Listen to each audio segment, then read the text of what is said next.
Alright guys, it's time for the LG V20's final review, my final take, my likes, my dislikes about this phone. I've used it for 2 weeks, okay?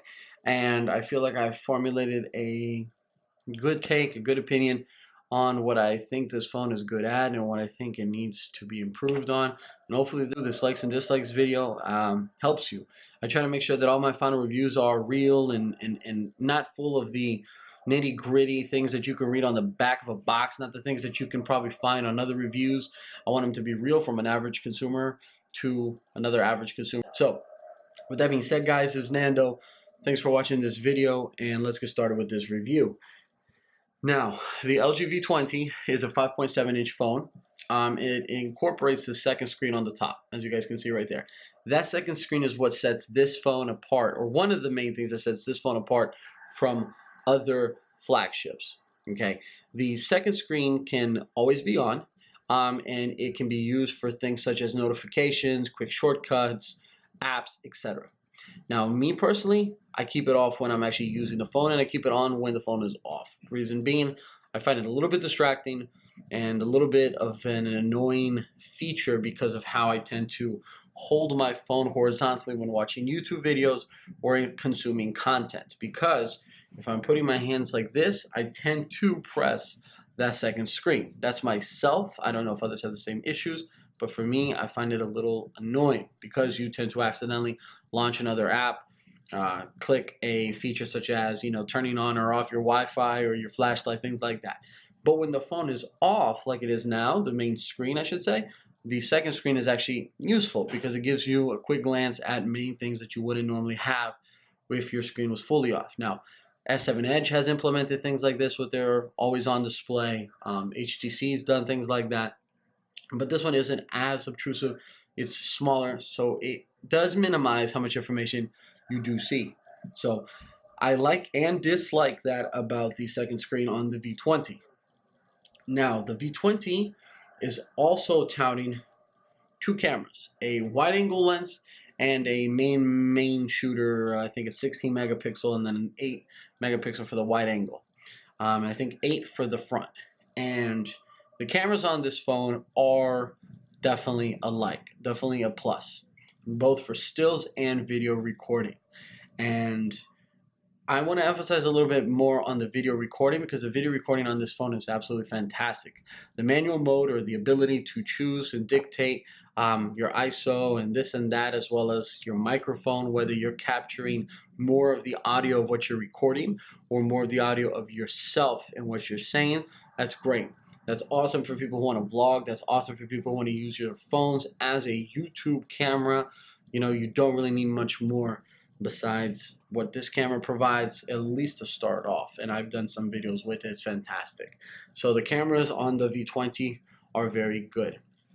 The build quality on the V20 I feel is very good. It's a kind of robust feeling, sturdy, tanky phone. You get the sense that it's well built. It's premium because of its lack of plastic. It's military grade aluminum, and I think it looks good as well. And my girlfriend, for example, she does not like the way the OnePlus 3T looks.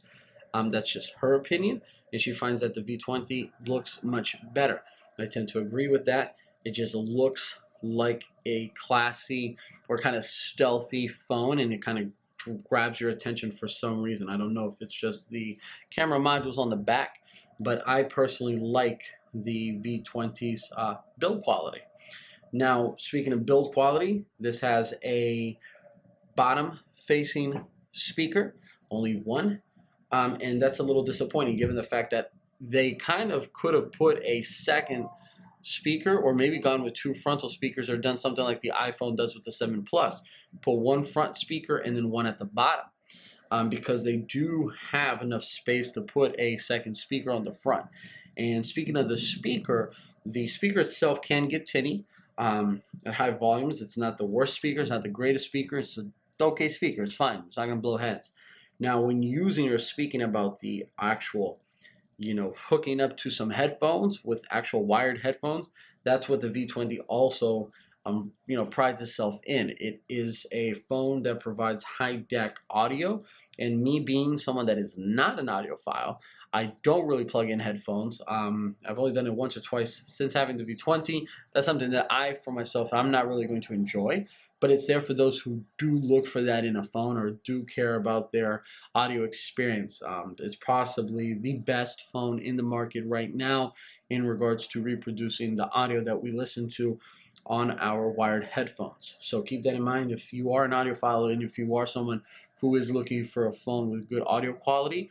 Speaker wise, it's okay, but if you have some plugged in headphones and this one plugs in at the bottom, then this phone there's no better phone out there for that.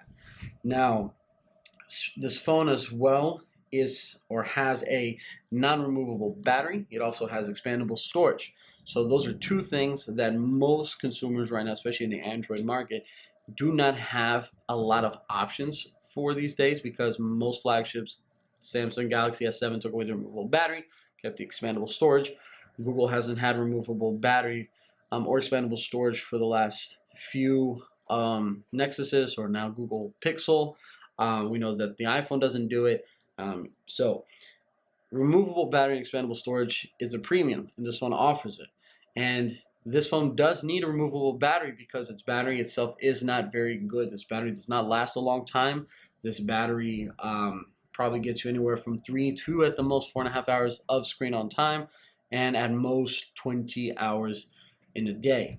It has Quick Charge 3.0, and that is a pretty decent fast charger or fast charging option, but it's not as fast as the OnePlus 3T's dash charging or even Samsung Galaxy S7 Edge and S7's quick charging or fast charging that they offer.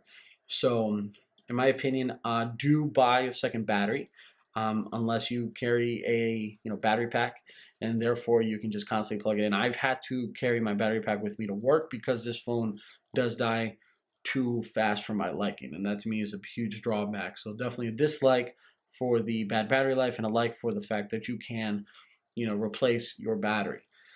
And that pretty much covers, I think, all of the main things about this phone, guys. So my take on it is, if you're looking for a big phone, if you're looking for a flagship phone, I know that this phone was a kind of like a hot commodity after the Note 7 got discontinued. A lot of people moved over to this.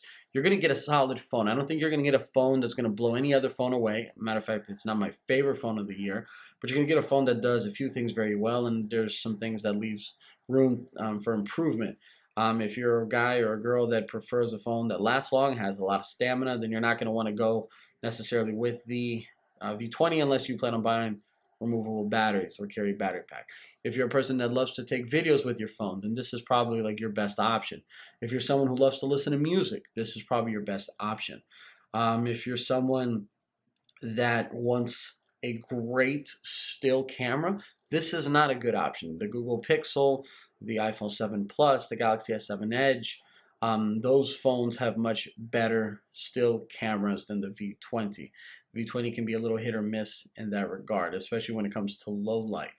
And that's pretty much it. So if you guys have any comments, any questions about the V20, you know where to leave that, you know where to drop that.